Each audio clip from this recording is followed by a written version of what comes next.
আসসালামু আলাইকুম বন্ধুরা, কেমন আছেন সবাই? আশা করি সবাই ভালো আছেন। তো বন্ধুরা, আপনারা যে ফোনটি দেখতে পাচ্ছেন এই ফোনটির মডেল হলো আইটেল W5008।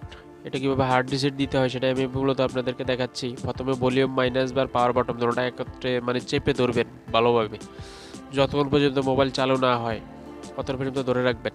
তো কিছুক্ষণ ধরার পরে তো আমরা আসলে ভিডিওতে দেখতে পাচ্ছি যে কিভাবে করতে হবে। অনেকে আসলে ভয়েস নিয়ে জন্য হাজির হয়েছি, অনেকে বুঝতে পারে না বা কিভাবে করতে হয় জানে না। তো ভলিউম মাইনাস বা পাওয়ার বাটন চাপ দিয়ে অনেকক্ষণ ধরার পরে এভাবে চালু হওয়ার পরে ভলিউম মাইনাস বাটন চাপ দিয়ে ধরে রাখবেন।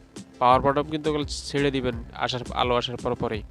তো চাপ দেওয়ার পরে এরকম ফ্যাক্টরি রিসেট যে অপশনটা আসছে, এখানে আপনারা দেখতে পাচ্ছেন যে ভলিউম মাইনাসটা মানে চেপে তারপরে আমরা যে ফ্যাক্টরি রিসেট যে অপশনটা, ওই অপশনটাতে চলে যাব।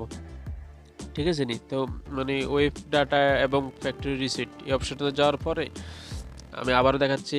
এরপরে যাওয়ার পরে ইএসএ ক্লিক করবেন পাওয়ার বাটন চাপ দিয়ে। তারপরে এখানে রিপোস্টে ক্লিক করার পরে অটোমেটিক আপনার ফোনটায় সব ফরম্যাট হয়ে যাবে। হওয়ার পরে ফোনটি অটোমেটিকলি চালু হবে।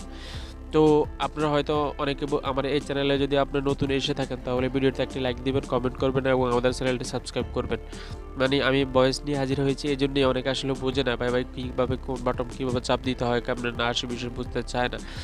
এই জন্যই আমি মূলত ভয়েস নিয়ে আপনাদের হাজির হয়েছি, এই যে আপনাদের সুবিধার্থে। তো ভিডিওটি ভালো লাগলে একটা লাইক দিবেন, কমেন্ট করবেন যদি কিছু না বুঝে থাকেন, আর আমাদের চ্যানেলটি সাবস্ক্রাইব করবেন। ভালো থাকবেন, সুস্থ থাকবেন, খোদা হাফেজ।